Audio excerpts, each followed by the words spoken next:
교과서 40조 고려의 사회를 공부하겠습니다. 여기에서는 이제 고려의 신분제도와 고려시대 여성의 지위가 이제 주요한 내용입니다. 먼저 고려의 신분제도를 살펴보도록 하겠습니다. 고려의 신분 구조는 이 표에서 보는 바와 같이 크게 이제 양인과 천인으로 나누는 양천제가 이제 법제적인 법으로 정해진 그런 신분 제도입니다. 그래서 이제 다시 양인은 관직 등 국가의 직역을 맡은 사람들, 상급 지배층인 문벌과 하급 지배층인 향리 등이 이제 정호라고 부르죠. 그리고 이제 직역이 없는 국가의 직역을 맡아보지 않는 사람들은 이제 우리가 백정이라고 부릅니다. 크게 이제 양인은 이제 정호와 백정으로 나눠둘 수가 있고, 그 다음에 이제 가장 이제 하급 피지배층으로서 이제 이 천인이 있죠. 천인은 이제 대부분 이제 노비가 여기에 이제 해당이 됩니다. 이렇게 양천제로 이제 구성되어 있다. 그래서 여기다 이제 밑줄을 치고 동그라미를 한 번씩 쳐놓겠습니다. 자, 이제 구체적으로 각 지배층에 대한 설명이 이제 나오는데요. 자, 보시면 요 정호 중에서 가장 상급 지배층, 바로 이제 문벌이죠. 이 문벌은 왕실이나 다른 문벌 가문과 혼인하여 권력을 독점하였다. 지난 시간에 배웠죠. 이 왕실과의 이 결혼을 가장 희망한다 그랬죠. 그래서 이제 이자겸과 같은 그 왕을 능가하는 그런 그 문벌이 등장하기도 했었죠. 그리고 이제 과거와 음서를 통해서 이제 관직을 독점하고, 그리고 직역의 대가로 받은 전식과 토지, 이제 과전이라고도 한다 그랬죠. 그다음에 이제 1년에 한 두 차례씩 직접 현물로 받는 녹봉, 그다음에 이제 이 물려받은 재산, 그리고 이제 여기다 하나 더 써놓겠습니다. 이 문벌은 오품 이상의 귀족 관리인 문벌은 세습 토지인 공음전을 따로 또 받습니다. 그래서 이제 이러한 여러 가지 이제 토지와 또 녹봉과 그 다음에 이제 땅을 중심으로 해서 이제 화려한 삶을 살았다. 이렇게 이제 볼 수가 있죠. 그 다음에 이 정호 중에서 이제 이 오품 이하의 하급 관리들을 이제 우리가 이제 지배층의 하위를 구성하고 있는 사람들을 이제 향리. 이 향리는 이제 지방관청의 실무자죠. 지방관청의 하급 관리고, 그 다음에 이제 직업군인. 고려 시대에는 이제 이 중앙군인 2군 6위가 있는데, 그 2군 6위는 이제 이 직업군인으로 구성되어 있죠. 이 직업군인들. 그 다음에 이제 중앙관청의 하급 관리인 서리, 궁중의 실무를 담당하는 남반, 이런 사람들이 이제 하급 지배층이 되는데, 이들이 이제 자신의 직업을 자기 자식한테 물려줍니다. 그래서 이제 이 직역의 대가로 또 이제 전식과의 토지를 받게 되는 거죠. 그래서 이제 이 직역을 세습하다 보니까 이들이 받는 토지는 이제 자연스럽게 이제 세습 토지가 이제 될 수밖에 없는 거죠. 특히 이제 이 중에서 향리는 지방의 토착 세력이죠.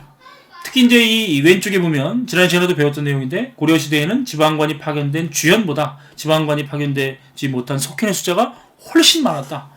그래서 이제 이 속현과 향소, 부곡 등과 같은 특수행정구역에서는 이 향리가 실제적으로 지방의 행정을 담당하는 지방의 실질적 지배층이었다. 이렇게 이제 설명을 드렸었죠.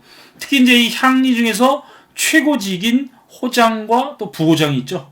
이 호장과 부호장이라고 하는 이 향리의 최고 직책은 이제 특정 가문에서 세습하는 경우가 많았고, 그리고 이제 일부 향리는 과거를 통해 중앙관직에 진출해서 이제 문벌로 성장하는 그런 경우도 있었다. 자, 다음으로 교과서 41쪽으로 넘어가서 피지배층에 해당되는 이제 백정과 천연에 대해서 살펴보겠습니다. 지금 이제 여기 백정이라고 이제 되어 있는데, 국가에 대한 이제 직역이 없는 신분층, 이걸 이제 백정이라고 그런다 그랬죠. 그래서 이제 백정에다 동그라미를 치고, 이 백정은 이제 주로 농민이죠. 농민을 이제 고려시대 백정이라고 부릅니다.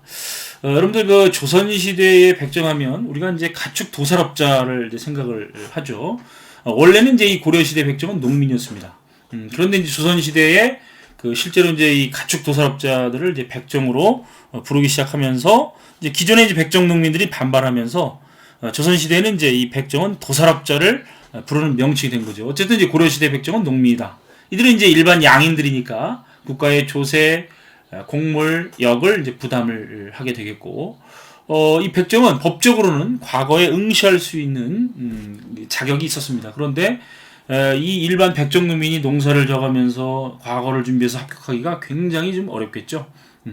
그래서 과거에 응시할 수는 있었지만 과거에 합격해서 신분을 상승하는 일이란 굉장히 어려운 일이었다. 그리고 이제 백정 이외에 이제 이 기술자인 공장과 그 다음에 이제 이 물건을 사고 파는 상인도 이제 일반 양인에 포함되었지만 이제 백정에 비해서 이제 낮은 대우를 받았다.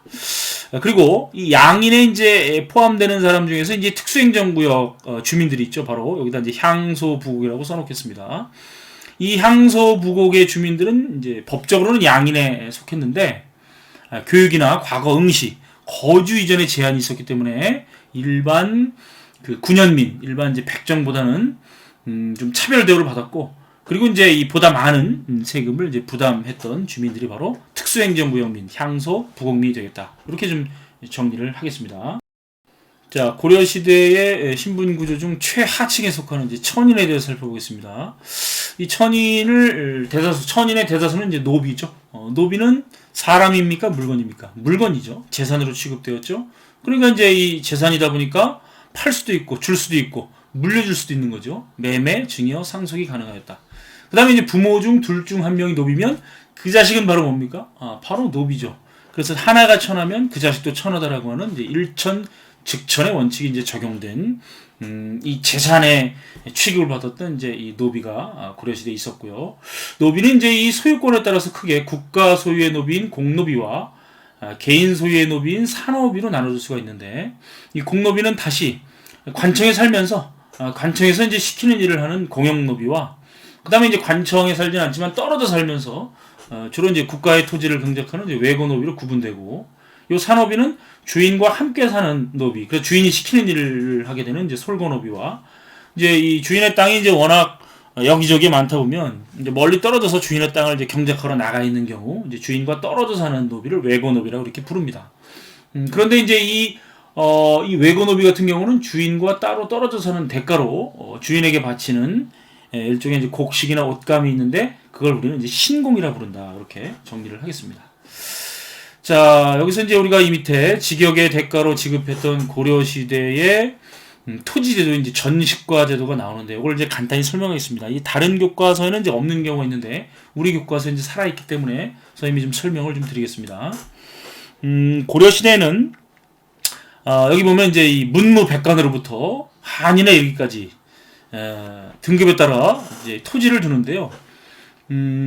바로 이제 이 토지에서 수확물의 일부를 거둘 수 있는 세금, 그러니까 수확물을 거둘 수 있는 토지인 전지와 그 다음에 이제 땔감을 얻을 수 있는 토지인 시지를 주게 됩니다. 그래서 앞 글자를 따서 이제 전식과 이렇게 이제 부르죠.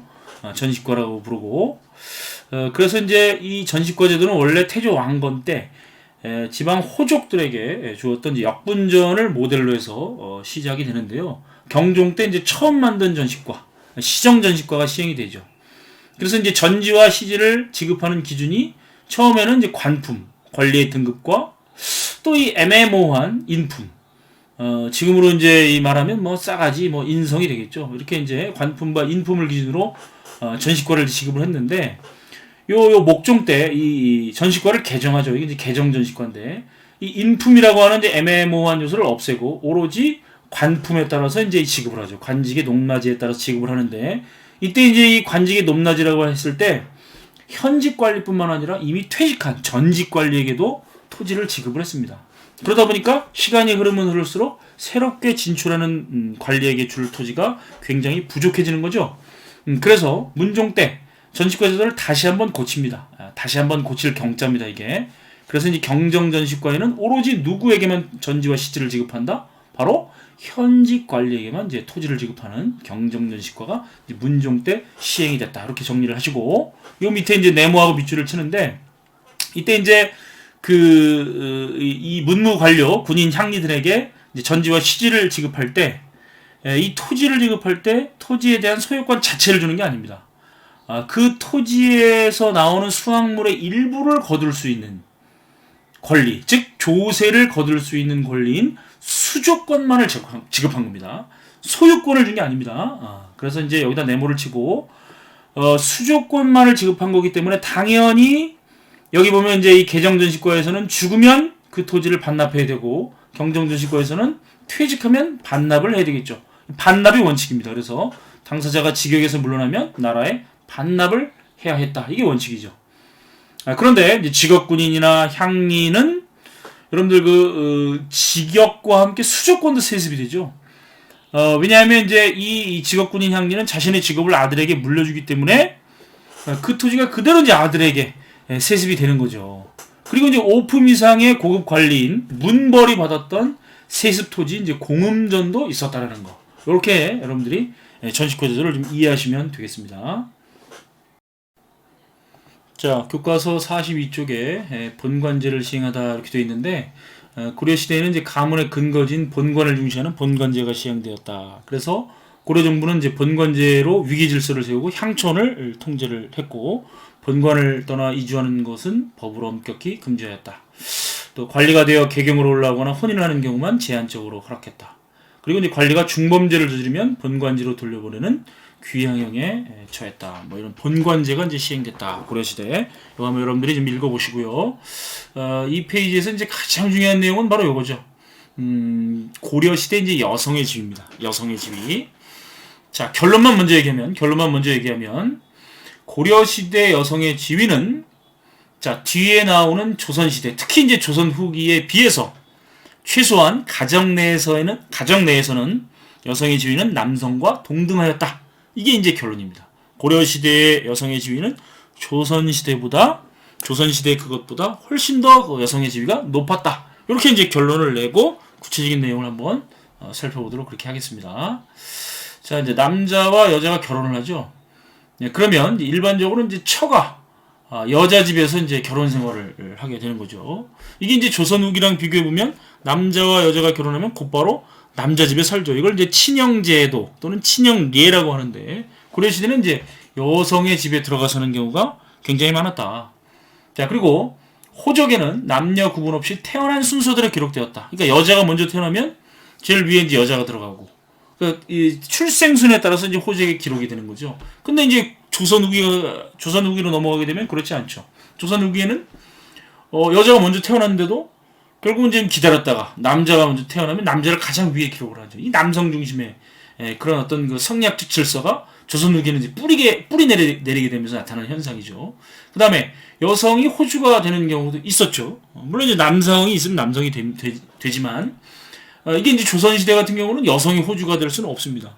예를 들어서 이제 엄마가 있고 아빠가 있는데 아빠가 돌아가셨다 그러면 그 집안에 아들이 이제 호주가 되죠. 근데 고려시대에는 이제 여성이 호주가 되는 경우도 있었고, 재산은 남녀 똑같이 나눠 가지는 자녀 균분상속이 원칙이었다. 아들, 딸 구별 없이 재산을 똑같이 나눠주죠. 근데 이제 이 조선 후기가 되면 어떻습니까? 아들 중에서도 장남에게 재산을 몰아주죠. 그래서 고려시대부터 심지어 이제 조선 전기까지는 이제 자녀 균분상속의 원칙이 이제 지켜졌다. 자, 그리고 남녀가 구분 없이 돌아가면서 제사를 지내는 경우가 많았다. 이게 이제 고려시대와 조선 초기까지의 모습인데, 조선 후기가 되면 어떻습니까? 남자가 지내죠.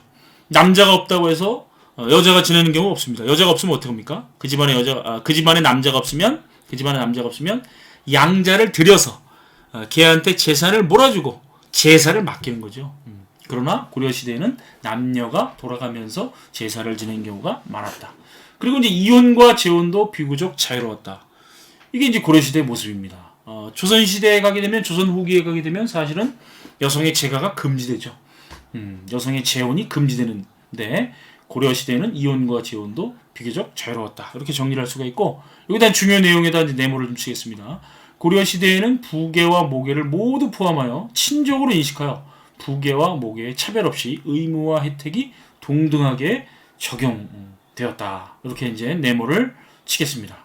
대를 이을 아들이 없을 경우 외손자가 대를 잇기도 했고, 또 친조부모와 외조부모의 상례 기간에 차이를 두지 않았고, 음서 5품 이상의 관리의 자식이 과거 없이 관리가 될 수 있는 음서 혜택도 친손자와 외손자가 동등하게 받았다. 그래서 결론적으로 볼 때 고려시대 여성의 지위는 최소한 가정 내에서는 남성과 동등했다. 이게 이제 굉장히 중요한 내용이니까 여러분들이 꼭 잘 정리해서 좀 알아두시기 바랍니다. 자, 교과서 43쪽에 보면은 이제 고려시대의 향리의 위상이 나오는데요. 여긴 뭐 반복적으로 얘기를 했습니다. 그래서 고려시대의 향리의 지위는 이제 조선시대의 향리에 비해서 굉장히 높았다. 자, 그래서 여기 이제 밑줄을 좀 씌우면 쳐보면 향리는 속현, 향소, 부곡 등의 행정 실무를 도맡으면서 지방사회를 실질적으로 지배할 수 있었다. 이렇게 밑줄을 한번 쳐놓겠습니다. 뭐 계속 반복되는 얘기지만 조선시대의 향리는 이제 조선의 지방제도는 이제 중앙에서 이제 저 밑에 있는 군현까지 이제 지방관을 모두 파견합니다. 모든 군현의 지방관을 파견하기 때문에 조선시대의 향리는 세습적인 아전의 지위로 전락했다. 굉장히 어려운 말이죠. 그래서 이제 지방의 그 수령을 보좌하는 그 아주 낮은 아전 이제 관아 앞에 주로 이제 거주를 한다 그래서 이 향리를 아전이라고 이제 부르는데 세습적인 아전의 지위로 전락했다. 그런데 이제 고려 시대에는 지방관이 파견되지 못한 석현이나 특수행정구역인 향소 부곡에서 이제 행정실무를 맡아보면서 지방의 실질적인 지배층으로 군림했었다. 이게 이제 고려 시대 향리의 위상이죠. 나머지 내용들은 여러분들 참고적으로 좀 읽어보시기 바랍니다.